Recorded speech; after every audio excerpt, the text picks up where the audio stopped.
Isabela, olá, vocês são...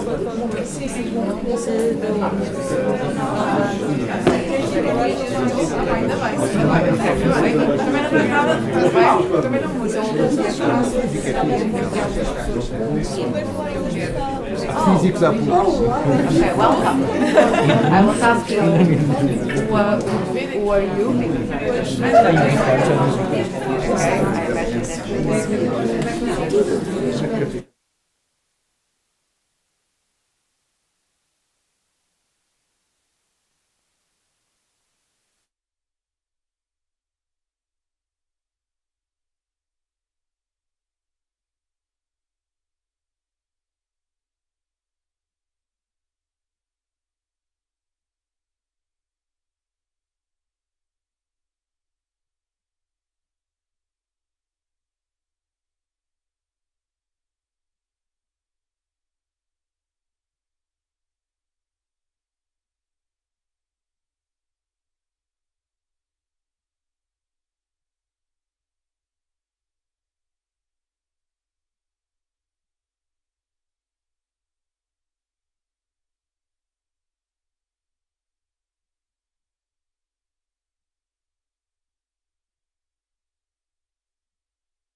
Hi, everyone. It's a pleasure to have you all here at FLAD and to have the opportunity to organize this event at Luso-Americana Foundation, an event in which we are supposed to debate the sustainability of the oceans and the identification of cooperation actions, cooperation paths between our two countries, Portugal and United States, but not restricted to, and to identify drivers and initiatives, activities that drives us to the ocean that you want to have. Since its very beginning, I believe that all of you knows FLAD, at least most of you, maybe not the young students that we have the privilege to have here with us. But since its very beginning, almost 40 years ago, FLAD has been working to promote the development of Portugal, always through the interaction and the cooperation with the United States of America. Portugal is essentially ocean, and Portugal has a history that is quite centered in the ocean and in the seas. And more than that, if you look at the map, you can understand that between Portugal and the United States there is a border that is called the Atlantic Ocean. So the Atlantic Ocean is providing and getting us closer and making our two countries side by side, even if you are several thousand kilometers away. I believe that any strategy for development cannot be designed without the ocean's centrality. Sustainability and sustainable development, for sure. When you talk about sustainability and sustainable development, for sure we are talking about the oceans, because there is no way to keep life on Earth without taking care of the oceans. Okay, that's something that We know it for sure.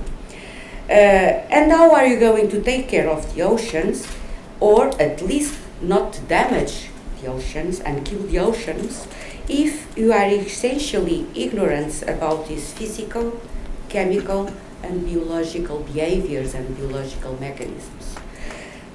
For sure, you are not going to solve this huge problem here. It's not possible.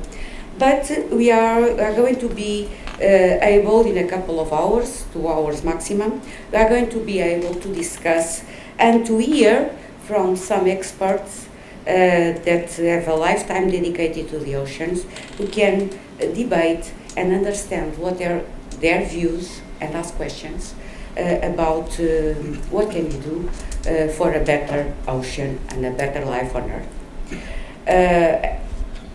We'll have the opportunity to hear a keynote talk initially made by Susan Roberts, who has a lifetime dedicated to the oceans and the study of the sustainability of the oceans, and is currently the director of the Ocean Studies Board at the National Academies of Sciences, Engineering and Medicine at the United States of America. Afterwards, Susan and someone that you know much better in Portugal, Miguel Miranda, and Ricardo Serrão Santos, that everyone knows also, and they are going to debate in a free mode, okay, ideas about sustainability of the oceans and cooperation between Portugal and the United States, but I think they are going to talk about cooperation not only between two countries, because there is no way to solve that huge problem only with cooperation between two countries. We have one ocean and it covers the majority of our planet. Thank you very much. Susan, can you join us here and allow us to hear from you? I think you have slides. Yes, I do.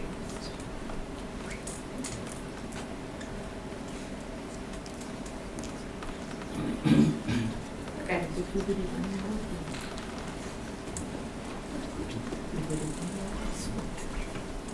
So can everyone hear me? Yeah?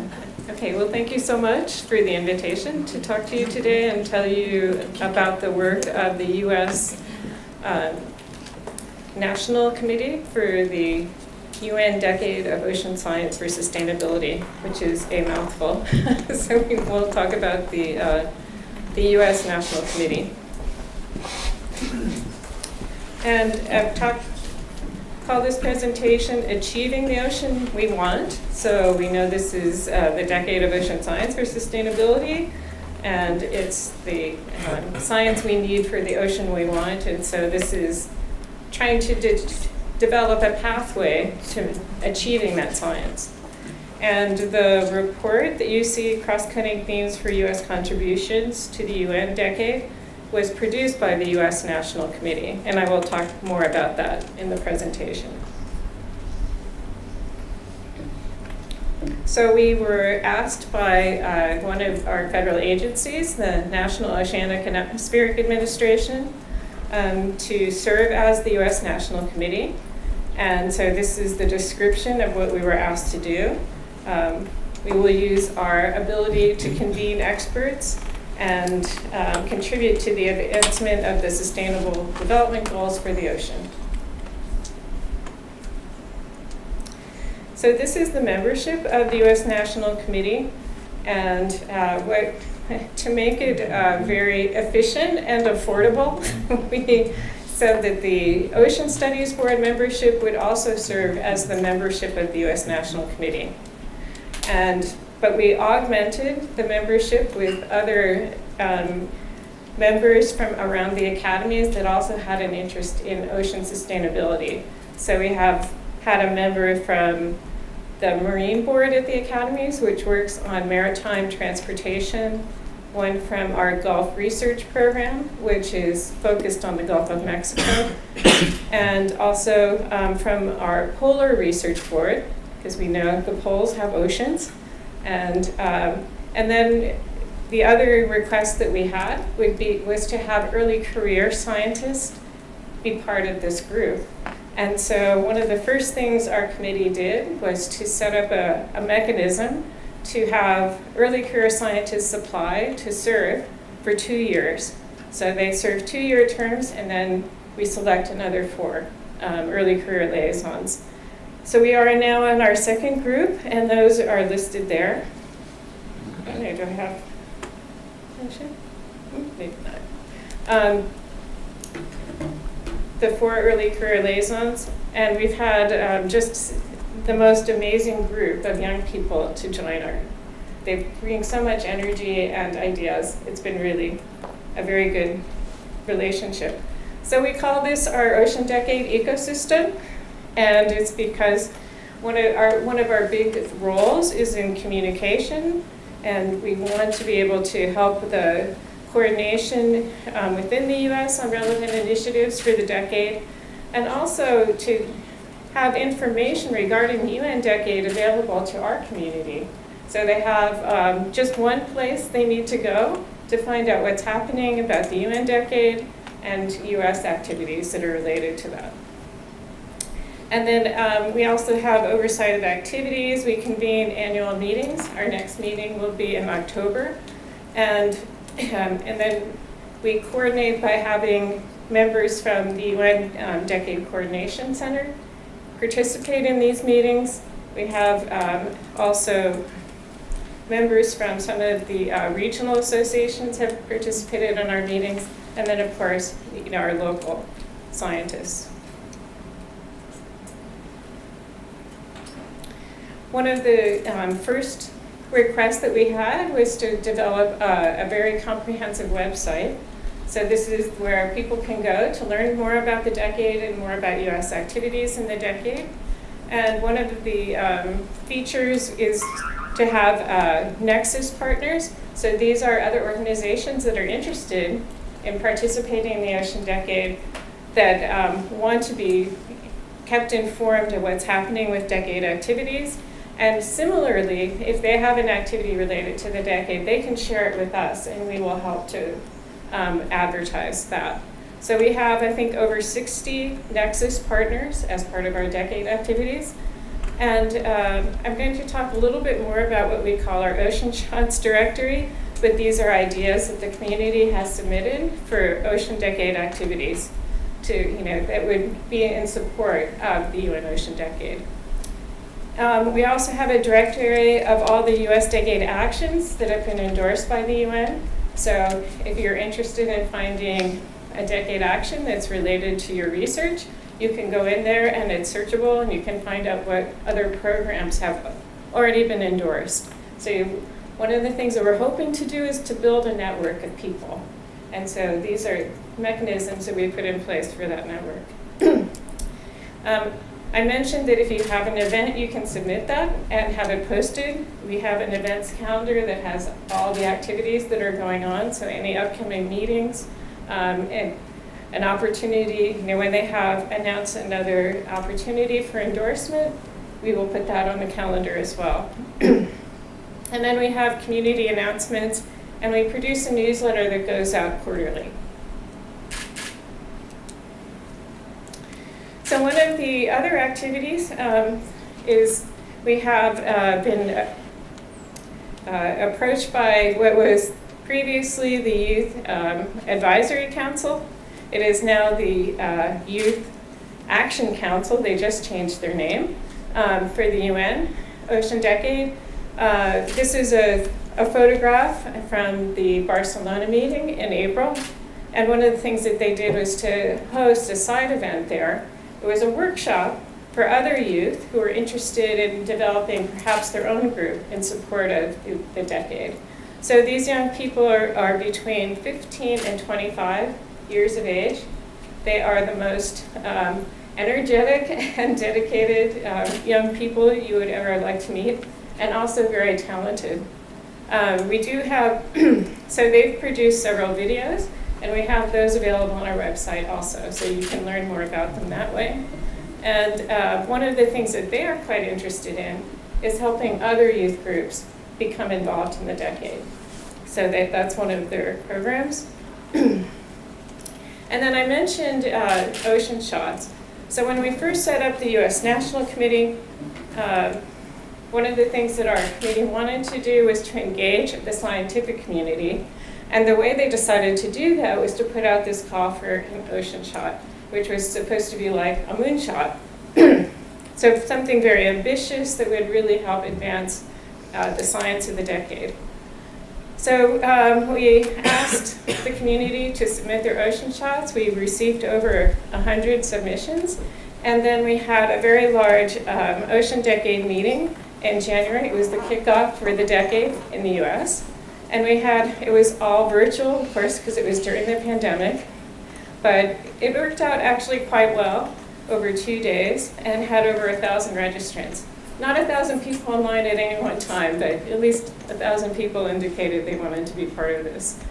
And we featured some of the authors of the ocean shots and gave them an opportunity to participate in this meeting. And then in, let's see, I guess it was 2021 fall, the US government asked us to provide a consensus report that would identify cross-cutting themes emerging from the ocean shots and government reports, but all under the framework of the UN Ocean Decade. So they all relate to the 10 challenges that have been identified for the decade. And then we set up the directory that I mentioned before, and that's still available, so you can still, if you're interested, see some of these ideas that were submitted by the scientists. So the committee, in actually a relatively short period of time, about, I think it was less than 9 months, they were able to synthesize these ideas, and they developed a report, the Cross-Cutting Themes Report. We were told we should have a very small number of themes. Too many themes and it'd be too diffuse. So they said 3 to 5. We managed to get it down to 6. But there are 2 categories of themes. The 2 on the top are what the committee described as foundational themes. And by that they meant that these were themes that apply to all of the research that you do in the decade. And one is the inclusive and equitable ocean. And so that's really about how we work in our communities to develop some of these ocean research programs, and also during the conduction of the research and how do we present the research. So we talk about this as being, it's not just about what science you do, but how you do your science. And so to do it in a more inclusive and equitable approach. The second foundational theme is notion of data. And that one is that I feel like it's something I've heard about my entire career, this challenge of managing data and making it available and transferable and really to get the most value out of all of this ocean data that we're developing, especially now with so many new observing systems coming online. And we know that there are programs such as the DITO program, which is to have a digital representation of the ocean, and that's going to require a lot of this data to be successful. So we have to come up with ways to be able to make this data more accessible. And then there are the 4 topical themes. The Ocean Revealed is really about ocean observing and thinking about what are the sensors that we can use to really be able to observe the ocean more effectively. And of course, I had the previous president of the academies was an atmospheric scientist, and he came into my office once and he says, why don't oceanographers know ocean heat content? And I said, well, it's a sampling problem. We have boats on the surface of the ocean and we take samples, and that's how we know. We have satellites, but they only look at the top layer of the ocean. It's a very hard thing to do to sample the full volume of the ocean. So the Ocean Revealed is thinking about what are technologies available that are coming online that will allow us to be better, more effective in sensing. And it's not, of course, just the physical properties, but we also have the biology and the emergence of techniques like environmental DNA that are allowing us to do a better job of assessing the biodiversity of the ocean. And then also using acoustic methods is another technology, not a new technology, but one that's being developed, I think, now to be more, to be a more user-oriented technology. So we started using it, for example, in fish stock assessments, which was not something we had done before, and there are a lot more applications now for the acoustics. A restored and sustainable ocean, that's recognizing that a lot of our ocean areas are not in terribly good shape, and we need to figure out ways to be effective in the restoration. There have been a lot of projects on restoration, but not so much studies of really how effective those projects are. So this is really looking at, how do we up our abilities to really do effective restoration programs. And then, of course, to maintain them once we do restore them. Ocean solutions for climate resilience. This covers kind of a pretty broad sort of topic. So thinking about, of course, more efficient systems, to have more renewable energy. We have offshore wind, of course, is a big issue for us in developing that as an energy source. Also hydropower, and so basically trying to get away from hydrocarbon, but also looking at mechanisms perhaps for drawing down CO2 from the atmosphere. So we know even with moving more towards renewables, we probably still won't meet the IPCC targets, and so we will have to try to draw down more carbon dioxide from the atmosphere. So this is saying, is it something that we could do? There have been a lot of proposals for how the ocean could be part of this solution. Are they really practical? How are we going to know if the CO2 is really being sequestered for a long period of time? That's one of our big questions. And then healthy urban seas. That topical theme is a bit different because it's really focused more on an area or type of area than on a particular problem. But it's recognizing that our urban areas are very concentrated activities in the ocean. So we have a lot of maritime activities through our port system. Very often we have fisheries there. There's a lot of density of people, so we have a lot of pollution coming from onshore, from on land to going offshore. And so the idea is that we could have a concentrated observing system in a relatively small area, like a good bay that you would have for a port, and be able to really understand the interactions of all these different influences on the ocean. So that's the concept of healthy urban seas. So it'd be something like the digitalization of the ocean.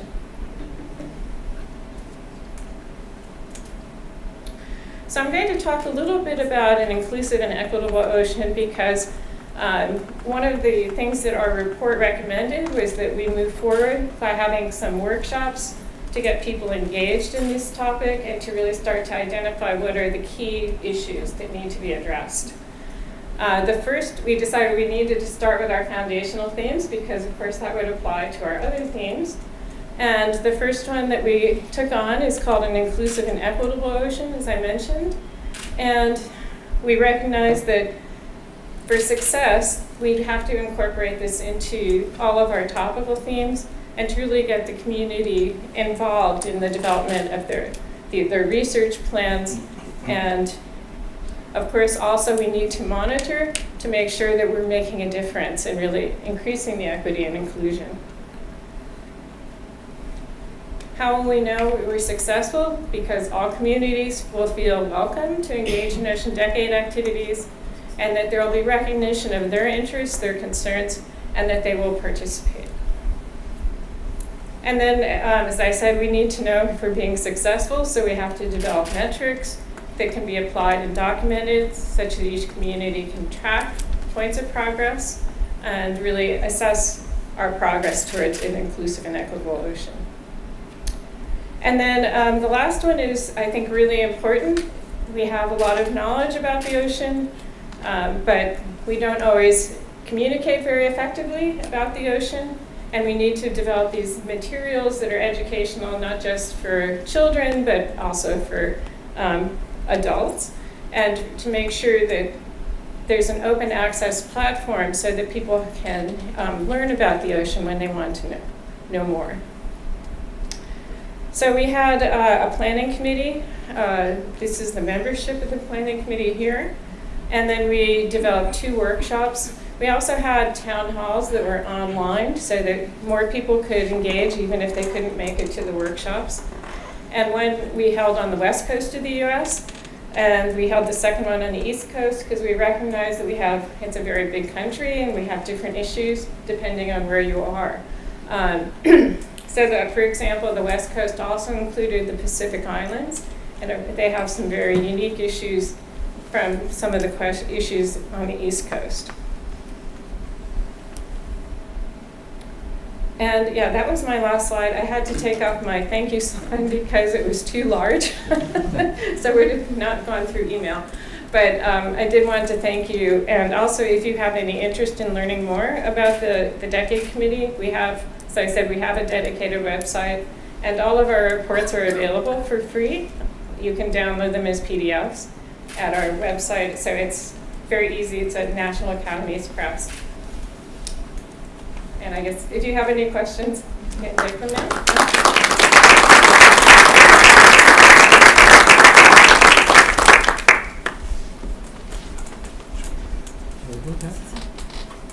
I don't know, do you open the space for anyone who wants to make a quick question to?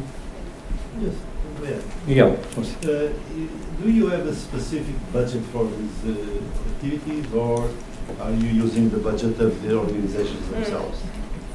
Yeah, so now we do have a specific budget for this, and it's it basically covers part of my salary. So we, at the National Academies, all of our funding comes from externally, so we don't have any dedicated funding.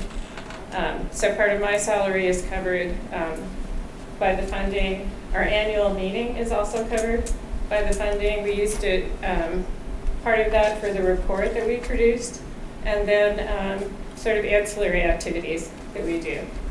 Yeah. Any other question? Anyone from the audience? I would like to encourage in particular the young people here. I'm not discouraging the ones like myself, but anyway, young people are most welcome. Don't be shy. If you want to know something about the ocean, about what US is doing, and you don't have the courage to ask, this is the time to get the courage. So, anyone? Anyone? Also a young person as well, so. Just a quick question on the youth, on the youth activities that you are doing. Yes. What is the biggest motivation of these young people to actually engage and dedicate voluntary time for this, and how do you attract them? Yeah. So there's the parent organization for the Youth Action Council is called AIRS, which is HEIRS, so people who inherit, to our ocean. And they're the ones who set up the mechanism for recruiting and then selecting the members. And they just have a new class, so this is their 5th class of youth, and I think they have 55 members in this class, which is, and they come from all over the U.S., including our ocean territory islands. So it's a very diverse group. It's very impressive. They, what I would say seems to motivate them is they really want to make a difference. They really care about the ocean. And so one of the things that they do is they study the legislation in the U.S., the laws, and then they go and talk to their representatives in Congress. So it's, they're highly motivated. The other thing, one of the other programs that they've had, they were also interested in ocean literacy. So they put together a really amazing book. It's a cartoon book about the ocean. So they've got it pretty well done now, but they're in the process now of figuring out how to publish their book. So that's another one of their projects. But yeah, it's an impressive group. Any other questions? Me. Yes, Telmo? Thank you. Come on. Zie je I think you get the microfoon. microphone. Thank you. Okay, sorry. It has to do with Miguel's question.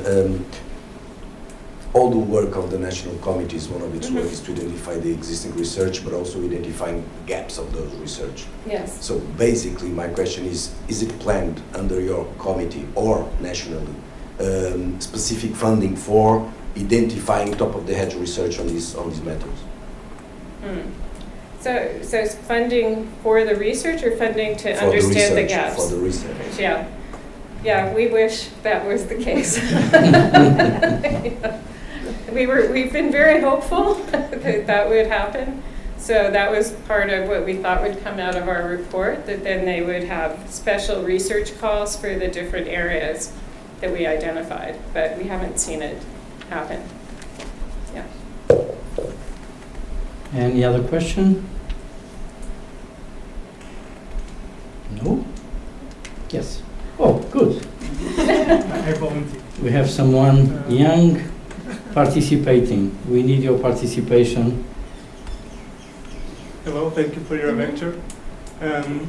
We are here in Portugal. My question is, what can we do, since we're quite far away, what can we do to support these kinds of initiatives?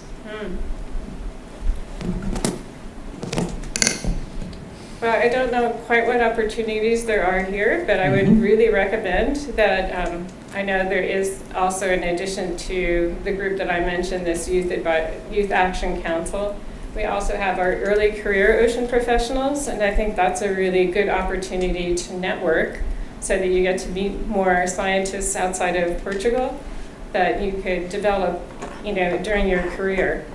So I think that's a really exciting opportunity. Well, if I can just add to that, which is very good. So we have in Portugal a National Ocean Decade Committee, which I am coordinating. And last week we just had a meeting with a bunch of young people like yourselves, so that we create a national ECOP network.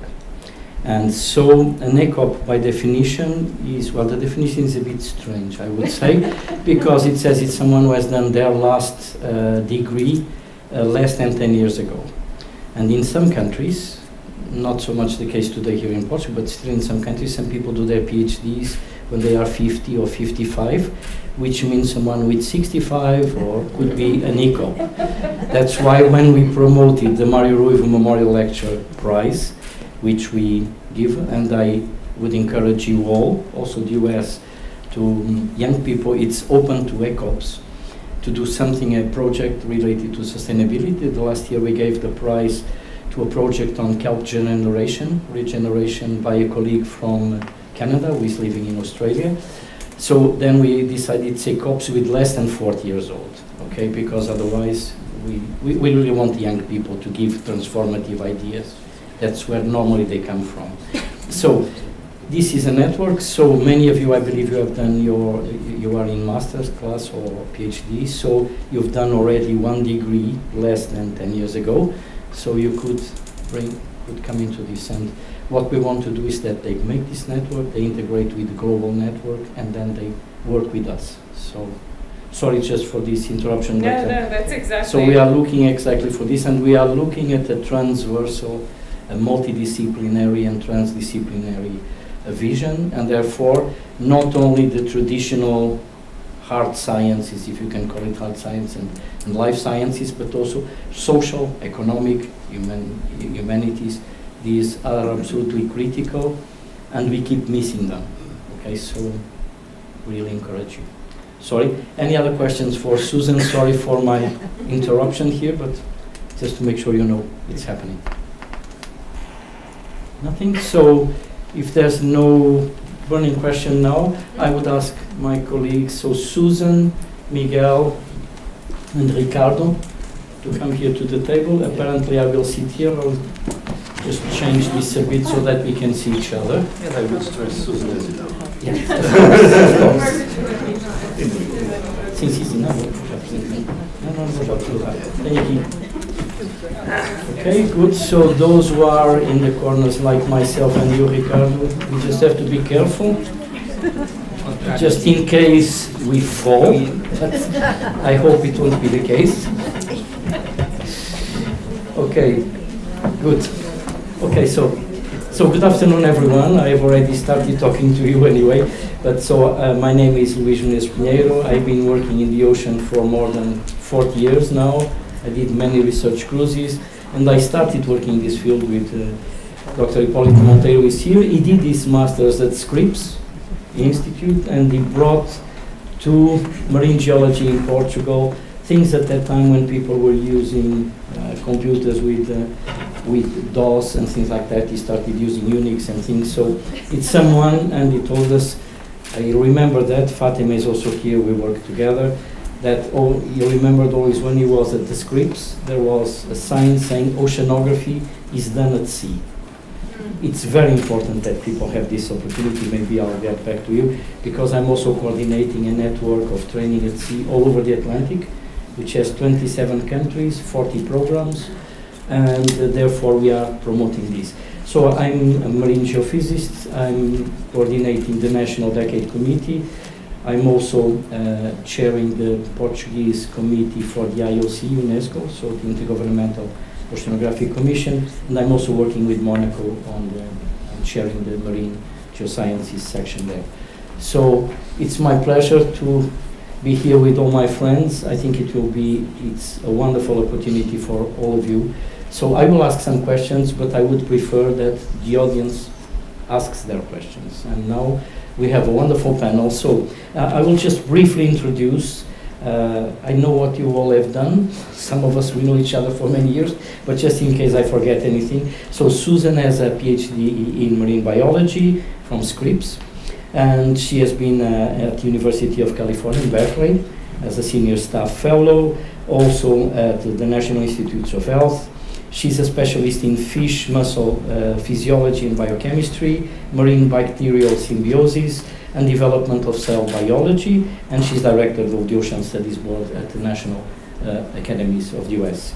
And we invited her to come here with the support from FLAD, whom I would like to thank for the support. Without them, this was not possible. We also invited another colleague who unfortunately could not come, Franklin Carrera Martinez, but he joined us yesterday on the meeting we had at the Geographical Society.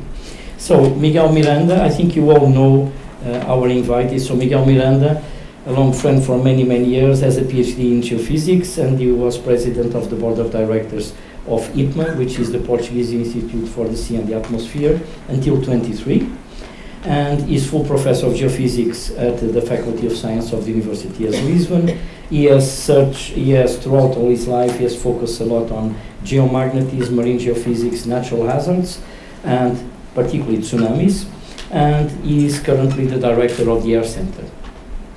And Ricardo Serrão Santos, whom I believe you also know as well, has a PhD in marine sciences from Liverpool, a PhD degree, yes, and a doctorate degree from the University of the Azores in biology and animal ecology. He has been primarily dedicating to biodiversity and conservation issues and the deep sea. And besides science, he is has been a member of the European Parliament from 2014 to 2019, a member of the Ocean Decade Advisory Board, which they have had a crucial role in guiding what we want to do, and finally he has been Minister of the Sea for the Portuguese government from 2019 to 2022, and is a senior scientist at the University of the Azores. So you can see the wonderful quality of the people we have here. And so I will start asking some questions to you. I will ask one question, and maybe each of you will give your opinion, and then maybe I'll ask another one, and then I'll probably ask other people to join, and if they don't join, I'll ask another one. So no, don't worry. Okay, so the first thing is, one of the ideas of this meeting is, of course, and because we are at FLAD, is looking at opportunities of cooperation between Portugal and the US. But of course, as mentioned before, when we talk about cooperation Portugal-US, it doesn't mean we will not involve other actors. And I believe we can have an important role, in particularly centered on the Atlantic. And so maybe we will focus a bit, not exclusively, but maybe in the Atlantic.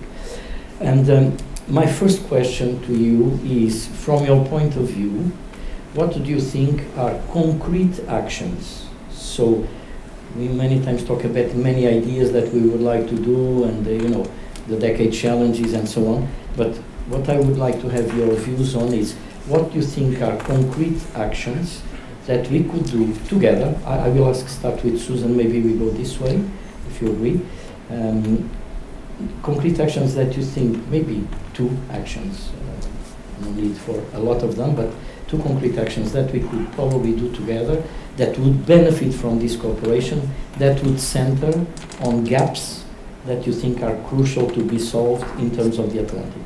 And so that's the main thing. Of course, these are actions aligned with the Ocean Decade objectives, which you already mentioned before, but if you had to choose 2 which you think would clearly benefit from our joint venture between our 2 countries, maybe Susan, then Ricardo, then Miguel? Is that okay? Do they have one microphone, or? We have these. We have this. Oh, we have those, so you don't? Your technology. Oh, you don't have one, okay. So this one. I can try. It's on. Oh, one. Then it's Wonderful. easy. Yeah, I think it's a wonderful idea to think of ways that we can work together. I think we need to work more together to really make progress. And that's really, to me, the big, what I see as the real value coming out of the Ocean Decade is to increase international cooperation, because we know it's a global ocean, so it doesn't make sense to try to approach this country by country. So I know that you're talking about having a conference in November on fisheries and blue food, is that correct? Yes. Yeah. So I think it would make sense for the U.S. to participate and to have several of our fishery scientists and aquaculture specialists to come, and it's something that we at the U.S. National Committee could help support, that type of activity. The other thing I would recommend, as I said, we have our Youth Action Council, and they have a lot of energy to expend. And so if there is an opportunity for them to get involved and maybe to meet some people in their age group in Portugal, that they would be very excited to have that opportunity. And we could also help to support, maybe some exchange programs. So the young people would get a chance to learn some of the issues in Portugal, some of the similarities, and vice versa. So that Portuguese students could come to America maybe and learn a little bit more about our issues. Thank you, Susan. Actually, this is something that we were just talking about just a few minutes before we started the meeting, that maybe it would be nice to have some kind of interchange program for young students or young researchers or young early career ocean professionals, so that there could be an interchange between Portugal and the US for short stays, maybe with a clear objective centered in cooperation in the sea. So that is something that would be very nice. And the meeting that you just mentioned is something that we are organizing together with Canada, with the US, with Ireland and Norway, but also with other committees from the North Atlantic, which will be on sustainable fisheries in the North Atlantic and future blue food. So this includes all issues related to human health, related to degradation of the ocean environment and the impacts this will have on future blue food, aquaculture and so on. So this is something that surely we will do jointly together with you. Ricardo? Okay, thank you very much. It's a pleasure to meet some people that I was not seeing some time ago.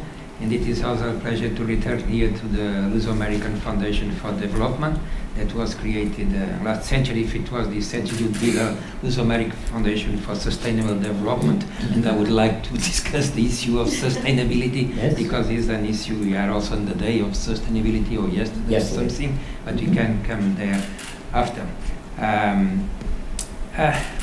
As you all know, I'm an Atlantic person, and my awakening for science was in the Atlantic Ocean.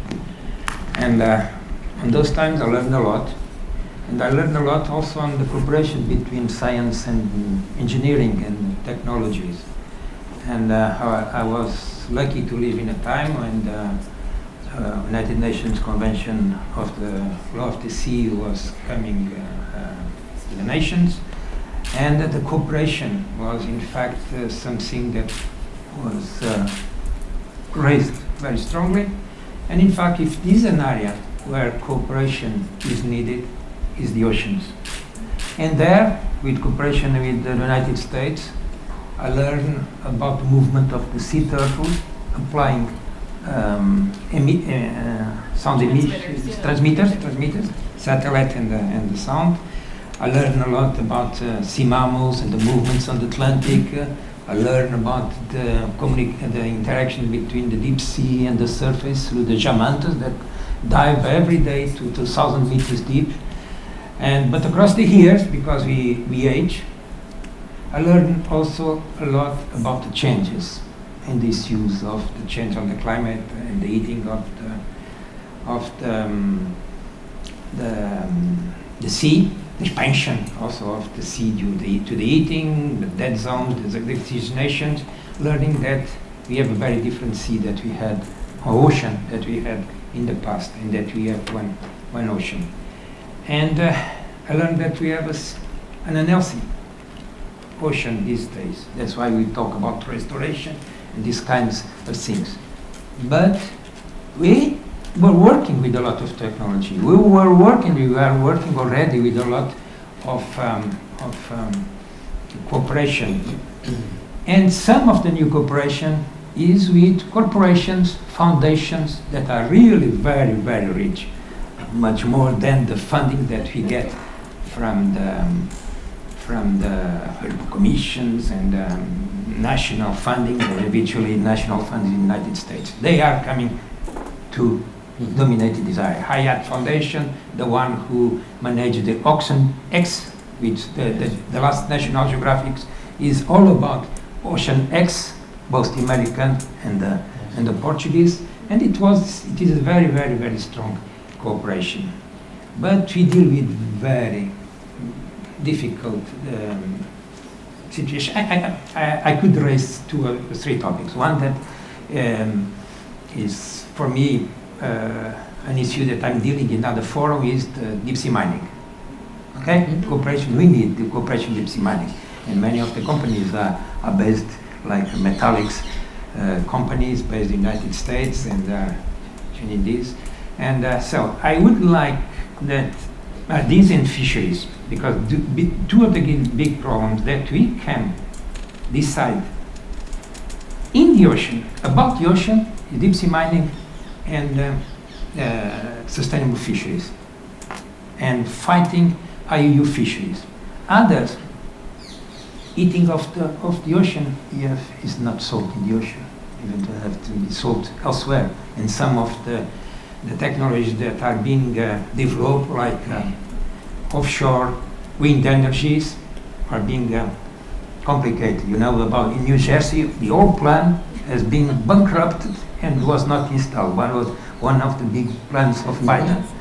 But these 2, and also the carbon, we can restoring some of the issues of blue carbon habitats. These are the 3 I see. But the big burden of our epoch is really climate change and the ocean. At this stage, I don't know how it can help, because it needs help. And I would like then to, if you can discuss the issues of sustainability and blue washing and these kinds of things would be really Next nice. question. Yes. Don't worry. So Miguel, concrete actions. Concrete actions. I always tell Elsa and Otilia that we are the worst marketeers in the world. It's supposed to be worse than us. Because we are discussing if you are beginning now any program of cooperation with the US. We have a very strong cooperation with the US in every field. Yeah. Every year, this foundation, FLAD, gives a prize of 300,000 euros for someone to develop research with an American counterpart. There are the Portuguese-American relationship with universities, big program, and there are ongoing initiatives with the Fulbright Foundation and with other private foundations in the US that are going very, very, very well. So this is not the point. the cooperation between the US and Portugal is healthy, is in a very good shape. Of course, it can be better, as always. But what I can say is that the problem is not to identify cooperation with the US and Portugal, because both countries are developed countries with very good universities, with very good researchers, of course, with very different sizes. The problem is, how can we deal with a situation when the ocean health often is more dependent on the capacity of countries to develop their own means in Africa, Western Africa or South America, on the possibility to avoid illegal fishing, because illegal fishing is not a technical problem, is a defense problem and a security problem. And when, I'm sorry, Susan, when the power of the US is decreasing, because it is decreasing, problems will increase, and the problems are increasing everywhere. It's very easy to say, we want to stop big, Chinese, Japanese, Russian, whatever you want, even European companies to fish everything everywhere, but how to do it when enforcement is so difficult to be developed in low-income countries?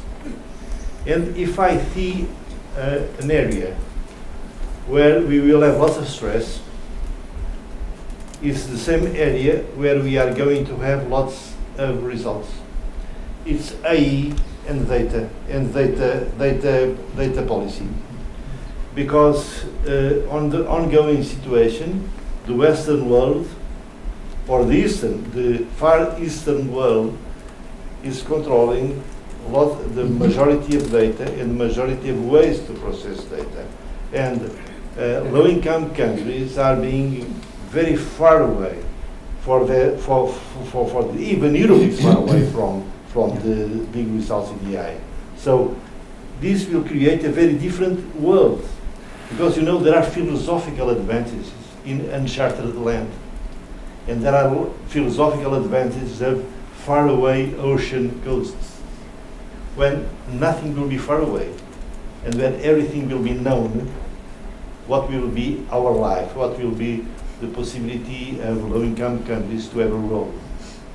And this is something that is much more complex than technical things like doing a survey like Fatima wants to do all the time, or some kind of big hole. No, this is much more complex than that.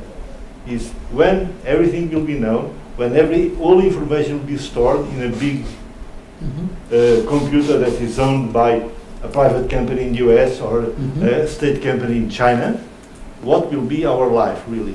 And how can we join forces to allow the possibility to have new scholarships, new cooperation in the future, peacefully and working well? So I give you a question to answer your question. Yes. This comes to a point which I think, of course, this is something that we'll have to face in the future, quite likely. But again, I think one of the things that would be important, that's where I would like to hear your opinions on that, is the question of capacity development. I think we both, and particularly Portugal, also with the Portuguese-speaking countries or Spanish-speaking countries, we speak a sort of Spanish, what we call the Portuñol, and then they understand us perfectly. Actually, we speak Portuguese pretending having an accent. They think it's Spanish, so they understand us. We are not really talking Spanish, but it works. So for these communities, I believe it's really important that we have a role, and we should have a role in capacity development, because it's only if we start bringing up many of these countries that don't have yet these opportunities that we'll be able to have a safer world. I would believe, that's at least what I think, and also a different way of managing the ocean, because some of these countries, they really don't have these facilities. So what could we do, and but you know that what is your opinion? An authoritarian, if we have some kind of global authoritarian world, it will be a safe world. It won't be a happy one, but it will be safe.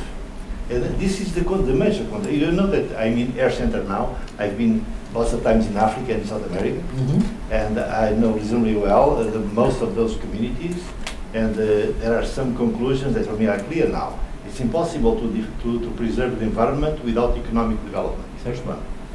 This is the most important one. No poor country is able to preserve their environment. No poor country is able to preserve their ocean. Mm-hmm. Of course, we can have our friends, our colleagues from the other universities in poor countries that think the same as us. And if they could have the possibility, they would do the same. But the question is, can we do anything about it? Or do you think it's a lost cause and we just sit and wait? I discussed that with you lots of times. Yeah. My feeling that is different from other people. I think the only way is to reinforce, to strengthen the national organizations, Mm-hmm. the national universities and the national institutes. That's the only way that I can imagine that something can be done. That's what we are trying to do. Yes, well, exactly. It's like in tsunamis. So we have a group at our committee that works on tsunamis, where Miguel and other people sit. And one of the things that was happening in many countries in Africa is that they don't have an institution that can receive. So Portugal is now one of the tsunami warning service providers.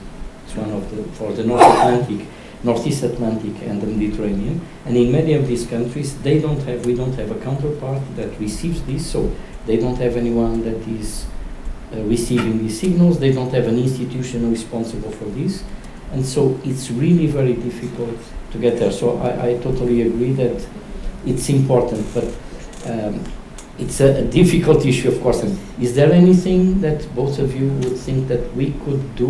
What do you think can be done? I don't dare to adventure in these areas. But you think that capacity development Capacity can have a building, role? Or it will have a role. It is in all treaties since long time. It's the most difficult to apply, to develop. There are rules from the countries, and I learned a lot on a meeting in the United States of the Pink Flamingo group, the Pink Flamingo, where I was an engineer and someone from the defense that was explaining the rules of exporting technology for the United States, and it is really impossible.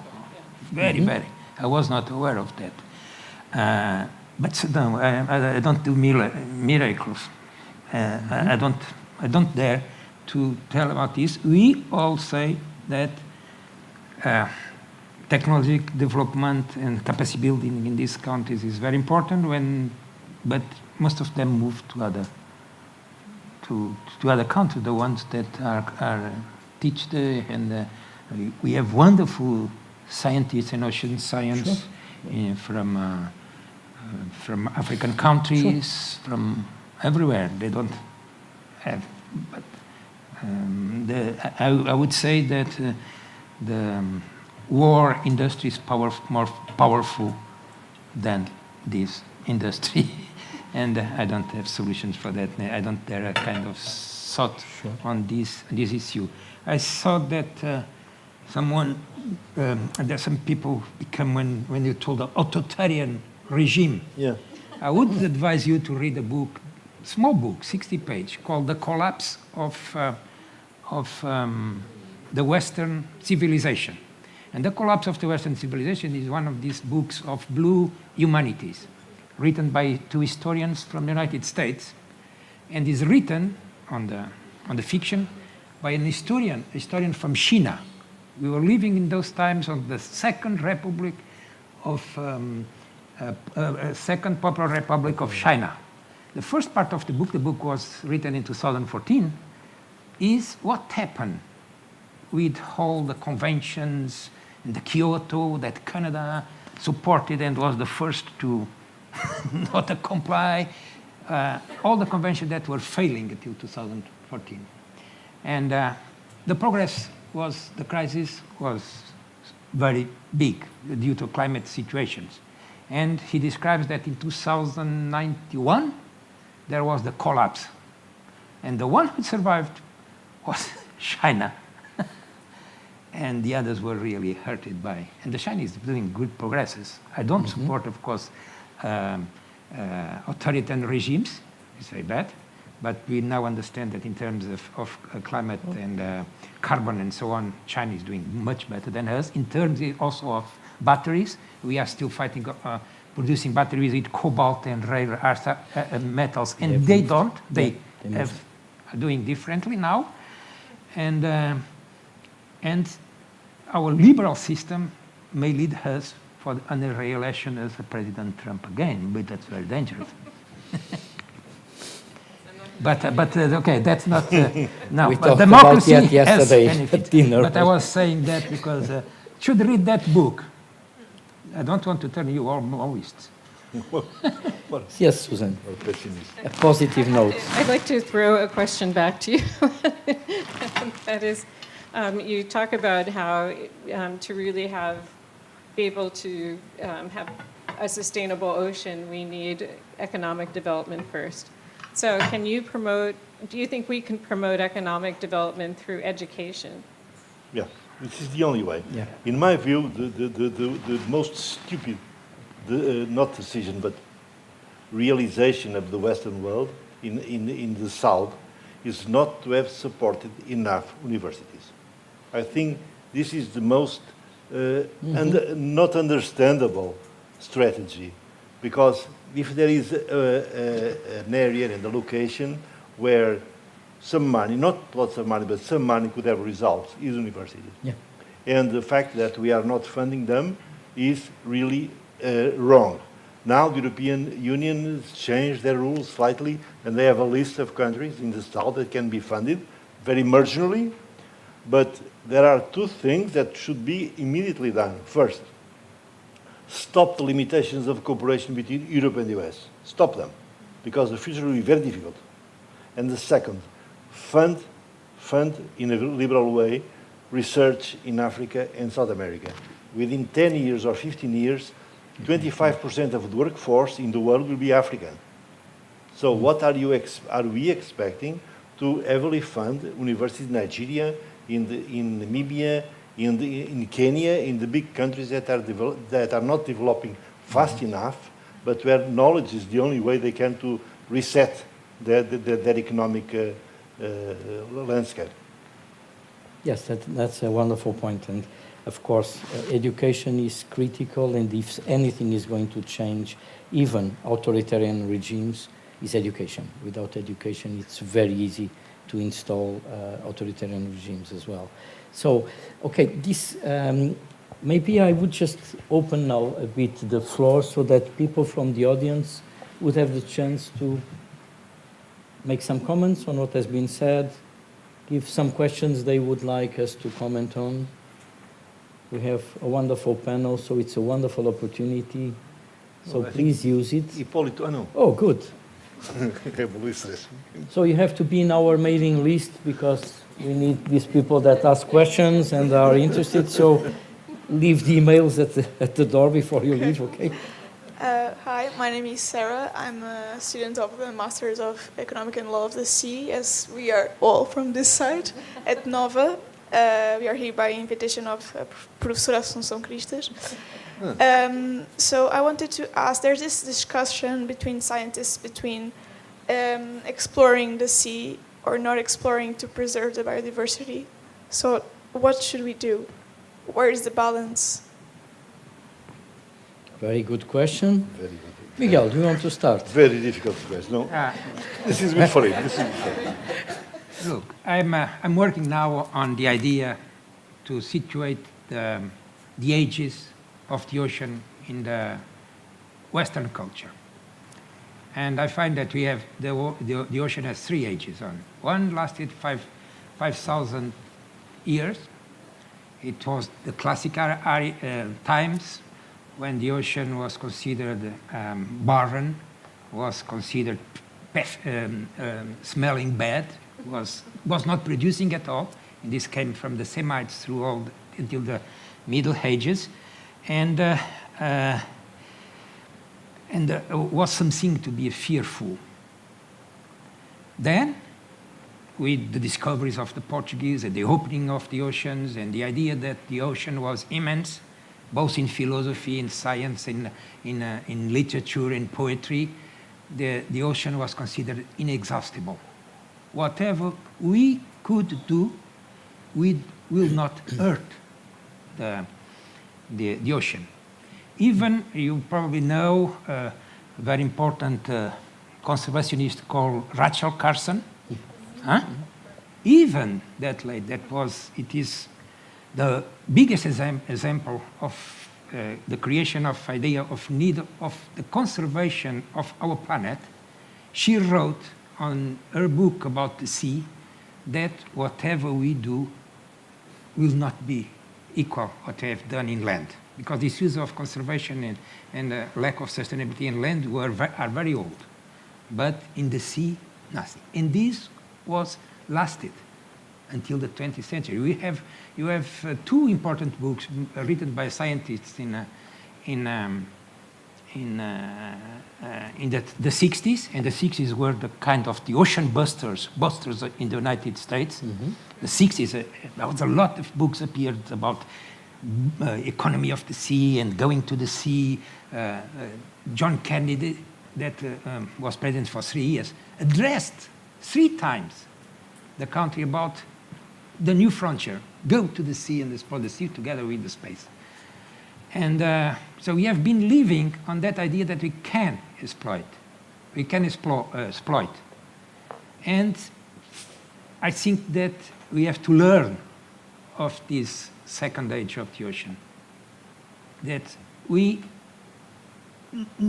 need to be absolutely sure that what we do in natural resources, and I'm talking about natural resources, that's minerals and fishes and whatever, we have to be certain of that.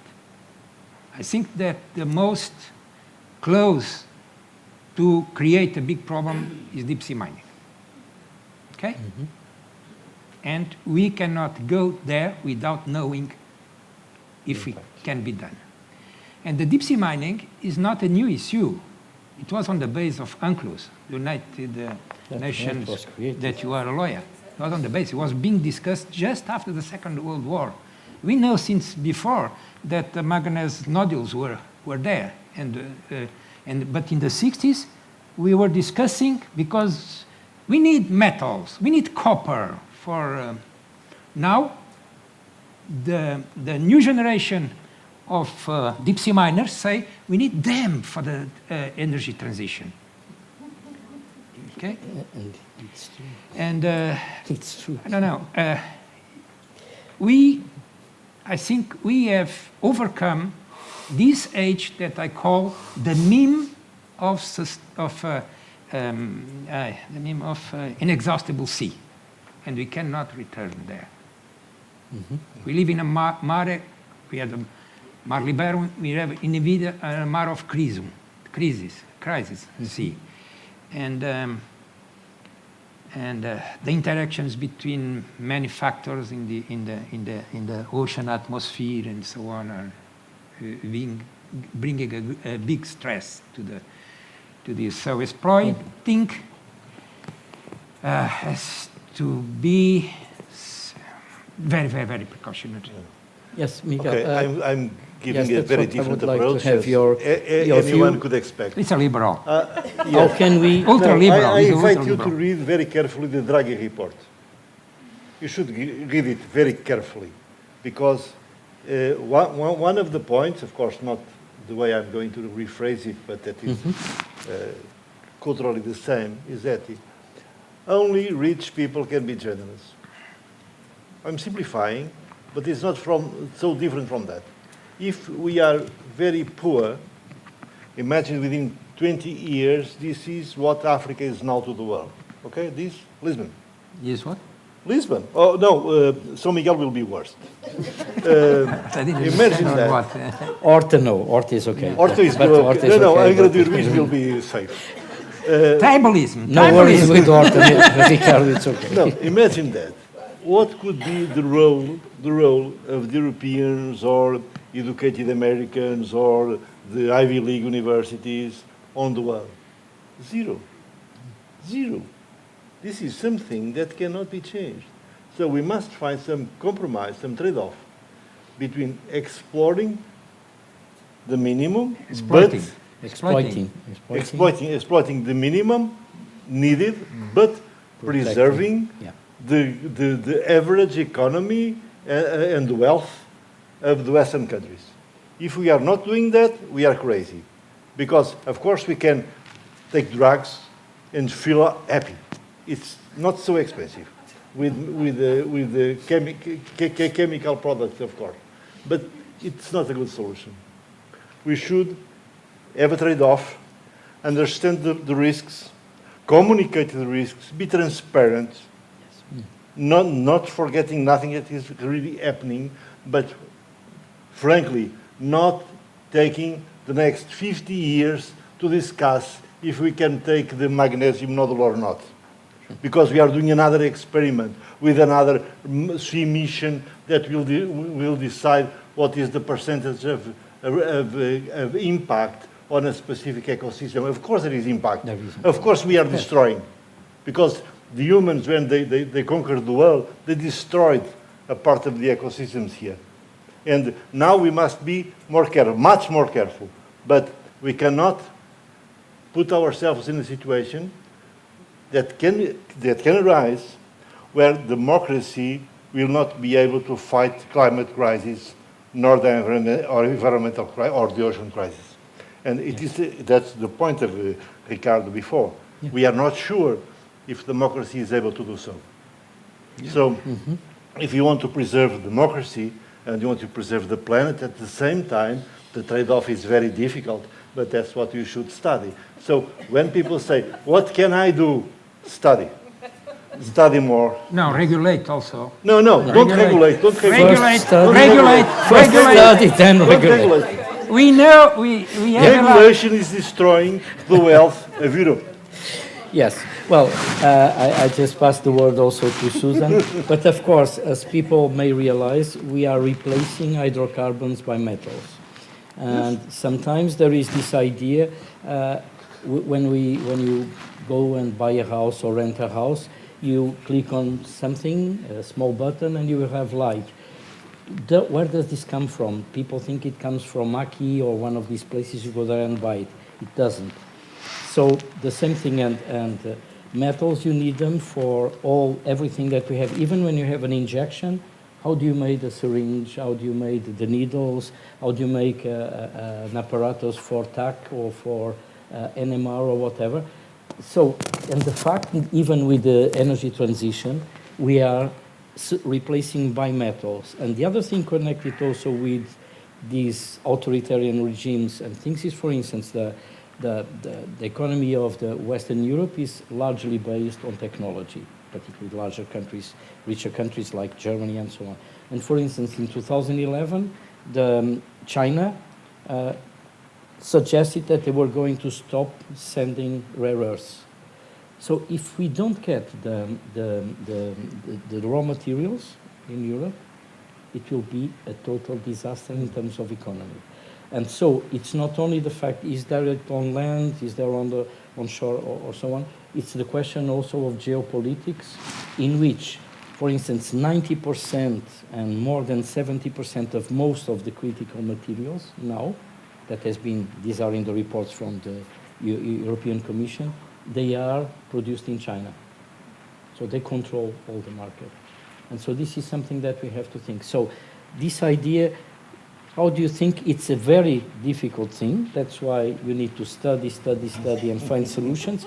But how can we make compatible exploitation with preservation? Yeah. And I believe this is a bit what ISA, so the International Seabed Authority, is trying to do in the area. So the area is the area outside national jurisdictions. But it's a very difficult issue, but even there, it's being tried to reconcile protection with exploitation. But at the same time, I believe we need to have more studies again, do trials, see what plumes are really like, how they disperse, what can be done. So there's a lot to do, and we have to do the proper legislation to avoid doing the stupid things we did on Earth, on land. But we are doing right in the sense that we didn't begin. There is no deep sea mining. Yeah. There isn't. There isn't. And you are discussing deep sea mining since the 50s. Yes. Exactly. Okay? We are doing right. Why? We are doing right because we are being precautionary. in relation to this, Sure. and we don't have the technology enough, And what do you think, and the Susan? technology that is, well, and many other problems. So are your views on this? Because actually we are talking about sustainability, like you were saying before. So sustainability means that we will have the opportunity to use resources during our lives, but we have a vision that the next generations, our sons, grandsons and granddaughters, of course, all these people, they will have the same chances that we are, and that we are not destroying things now. Of course, we need to fight overconsumption. We need to fight waste. If we don't do that, it's totally unsustainable. We are not going anywhere. So, how do you think we could this pathway to sustainability? Yeah, I often think of sustainability as being smarter than we were in the past. We've learned a lot since the Industrial Revolution, and if we use that information, we can still develop without destroying. And one of the things, with deep sea mining, I think about our biggest challenge is really energy storage. And that's to me, we're going to have a great leap forward when we have smarter energy storage and not just the batteries that we had. I mean, they're better than they were when I was a child, but they're still batteries, right? Yeah, that's true. I mean, the technology is pretty much the same. The metals are different. So maybe to think differently about how we store energy, I think is going to be really critical for this transition. I agree. Any other views? Also because sometimes we are talking about this deep sea mining, which has not started yet, but many times we forget when we show examples of destruction of the seabed, it's not deep sea mining.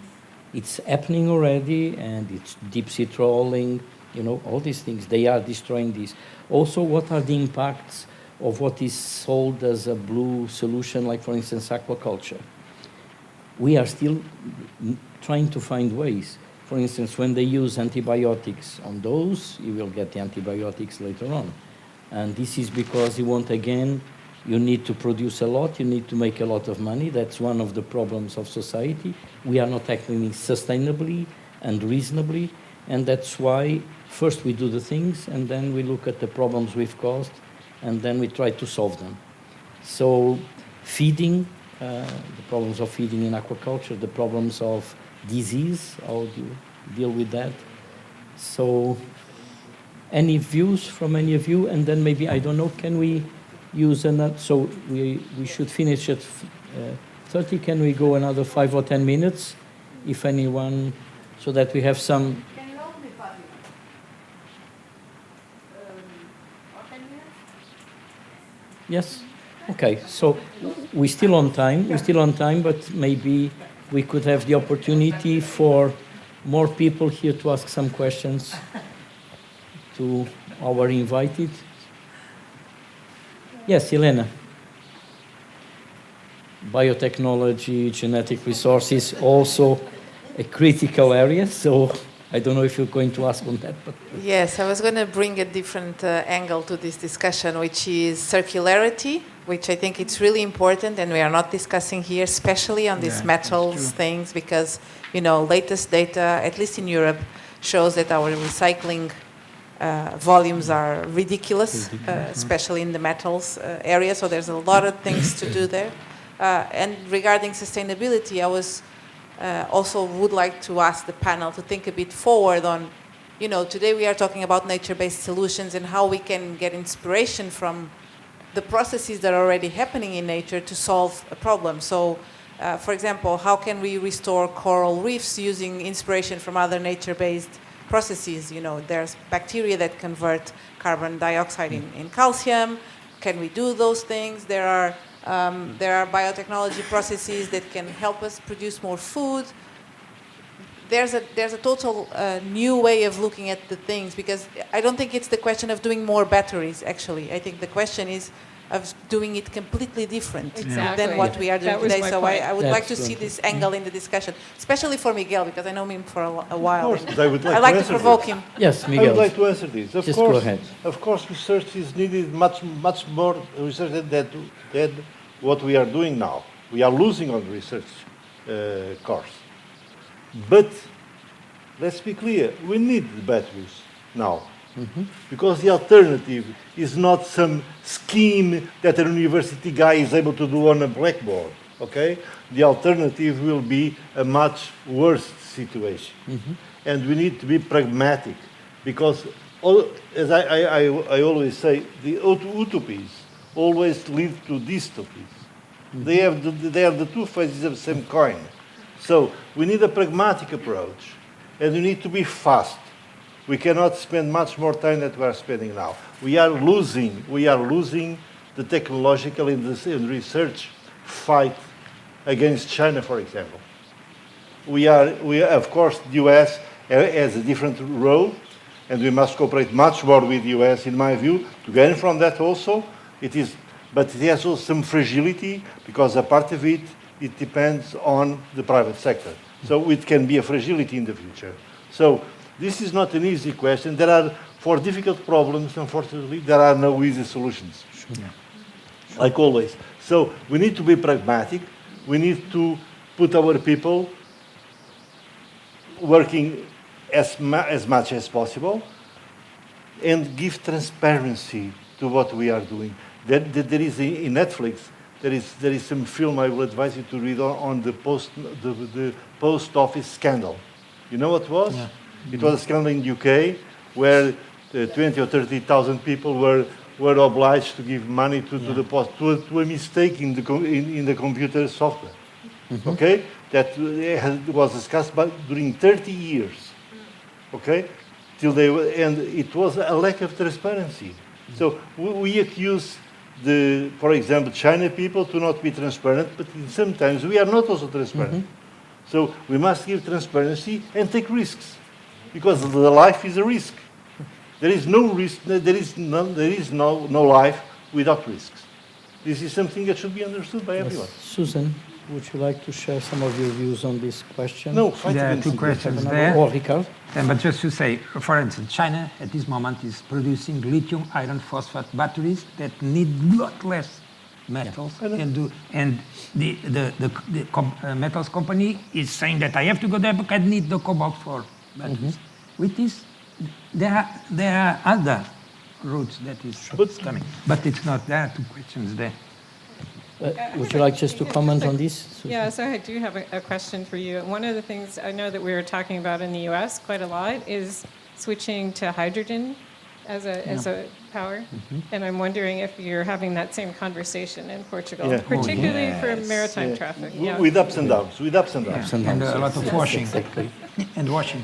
And any of you would like to comment? If not, maybe I would give the floor to Anna, so to ask a question, and Nuno was the first Nuno as to- well. Sorry. What a comment. So But they are maybe good with you friends. two, we will stop the discussion here. Okay, thank you. Well, my question has to do with the irreversibility of the things. Because when Miguel is saying that, okay, we need to be pragmatic, we need the things now, and Ricardo is saying, okay, but we need to think about the protection. The thing is that a lot of the things that we are doing are kind of irreversible, and this is what we have been acquiring with more knowledge. And we talk a lot about the new generations, but I don't think that I want to give them a very bad heritage, that the things will just recover when they, in 5, 10, 11, 20 generations after I'm dead. And this is the thing, is that we need to really understand what's going there. So it's like you say, study, but I don't think that we cannot be pragmatic, saying, okay, we need now batteries. Like Ricardo was saying, there were lots of other things that are being studied. Lithium batteries, now they are dropping down. They are not good at all. So people are dropping that and learning how to do new things. So I think that democracy, sustainability, and the good economy, I really think that we need young people to say, stop, we need to rethink all of that. And to that, it's true. We need study, but some regulation to Thank you, Anna. Nuno, would you like to say something? Yeah, Yes, speak a we little can. bit. I think we tend to discuss these things, which are very hard topics to discuss, from the comfort of the north. I don't know how many of the yes. people here have been in the South or in African countries, for instance, where people live by $1 a day and they try to survive in many cases. And so I think some caution, we talk about circularity. This is a northern concept. In the South, if people want to live like us, more metals, more raw materials, more things are needed. Yeah. So either we lower a bit our expectations or we have to cope with the increase of expectation. This is why they want to live here. This comes with the discussion you were having before about supporting development. And I think we all agree that education and investing in education in those countries is fundamental. My point is, so the diagnosis, I think we all concur. My question to the panel is, why aren't we able to create policies or instruments to support this kind of investment? So the why is much more important than the how. I think the how is consensual. This comes to a discussion me and Miguel used to have about being the Africans of Europe. How we convey to Europe, for instance, that this is needed. And I think, Miguel, you are doing a good job on that. I hope you continue. Or not, but... Or not. But there's a resistance from the European Union. That's the point. Because we are Eurocentric. Yeah. How can we pass the shift from the north to the south? I think this is a question that still, at least to me, it's not clear at all how to do it. Thank you, Nuno. That's a very good point, yes, because we live in a bubble here, and many times we think this is the world, but this is really a small bubble, nothing to do with the real world outside. And so when we talk about sustainability, exactly, that's, we have to have the full picture. Yeah. So, is there any pressing question, the last question? Or comment. Or comments? Yes? Hipólito, pá.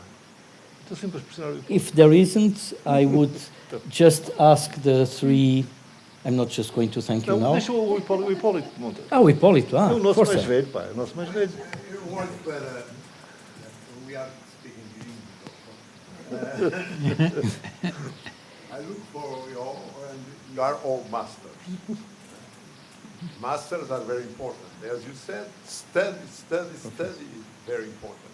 But teach is so important or more. Or more, yes, exactly. And I read a book recently, George Steiner, called The Lessons of the Masters. He made the history, how important it is, the relationship between masters and students. And so the teaching is very, very important. The teacher, the relationship between the professor and the student is very, very important. And that book is it's a mystery. It's very, very interesting. It makes the history of masters all over, physicists, philosophers, lawyers, and so on. That's one of my points. The other is about oceanography. Oceanography, I have been doing oceanography for 60 years, more or less. And one thing that I realized is that time is always short. I never finish the thing in the fast time to start a new thing. It's really difficult to time. So I think the economists normally, they have a solution for problem, and the solution is divide the problem in short-term problems, long-term problems, and the more important of all is the mid-term problem. And I said that, for example, a decade in oceanography, I lived for 2 decades of oceanography, 2 or 3, I think. And it's always, a decade is very short. Should be a mid-term more longer, like 20 years or so, to perhaps arrive to more consistent answers. So that has to come. But you are a master, so about it. Thank you so much, Hipólito. So we will have to close the session. So I would ask you, the three of you, to give a final comment, a word of hope, any advice. So maybe 2 or 3 minutes each of you. We start with Miguel and we end with Susan. Is that okay? Is that okay? You are the master. No, We are. You. Means we are teachers. yes, Right. I was. No, I take the point that Nuno raised. Try to see the world from the other people's view. Try to see what we are doing from the other point of view. Or as we say in Portugal, put yourself on the shoes of the other. On the shoes of the others. Very good point. Ricardo? I have two issues that I would like. One is a proposal to FLAD. We discussed here today that education, in fact, is the basis of everything. And the issue, we are in the decade of Ocean science. and the decade of The restoration of ecosystems, ecosystem restoration, and basic science for science. stability And basic science as well. and education, isn't it? We have three. That we have three. That we organize, FLAD helps to organize a meeting on these 3 decades. Yes. Ocean Science for Sustainable Development. Now They will take 30 years. yeah. And the second, No, they are running No, at the no, same no, time. it's to They are organize in a parallel. meeting. It's parallel. with the Academy of Science. Yeah. With we have here the president of the Academy and the president of the high-level Institute of High Study. Institute de Altos Estudos da Academia. And you are not referring that we are both members of the Academy. It is an honor, and we are present with another thing that I would like to call the attention for those who were not paying attention. On the 14th of September, there was opening editorial from the editors of the Scientific American, something that they never did in 178 years of existence, was to support Kamala Harris due on the issues because her ideas on science and health and climate. And it was, of course, not because of her ideas. It was against the ideas of Mr. Trump, which is a big danger if he comes to have a second presidency. And the one who says and brings the message, drill, drill, drill, drill, baby, drill. And We will survive. Yeah, I don't this know. could take us a It bit was far a very away. dangerous piece. He could have destroyed I'm a American physicist. science. I like to you drill. know. We- You guys like to drill. Okay. Okay, let me. Yes, please, Ricardo. You know a poem called Sea Fever from a very known British poet called John Mansfield. There is a diplomat and a jurist from Canada that in the last century turned the poem in a different thing. He said, I must go down to the sea again, that was also on Sea Fever, to the lonely sea and the sky, and all I ask is an oil rig, an echo sounder, some drill pipe, a license to explore, some straw bales, and a stick to steer them by. And that's the issue, that's the poetry that we are losing the Sea Fever from Mansfield and turning to these ideas. But he was critic. He was showing the tragic comedy of our times. Now, Susan, just go ahead. You have the final words. It's hard to top that one. Well, one of the things I was thinking about, and wanted to thank FLAD for making this all possible. But sometimes we talk about, instead of the Atlantic Ocean, it's the Atlantic River. And so, yes. And I think it's a healthy way to think about, the oceans, that they are not so much dividing us, but really uniting us. And as an American, I know that we can be quite isolated at times. And so my hope for the future is that we will be less isolated. We'll understand more of the world, particularly the global south. I think we need more experience there to really, as you say, to understand what other people are experiencing. Yes. And to put ourselves in that context is so important. Thank you so much. So I would just like to close the session, but ask you all an applause to our wonderful invitees. And thanks to FLAD, of course, for this.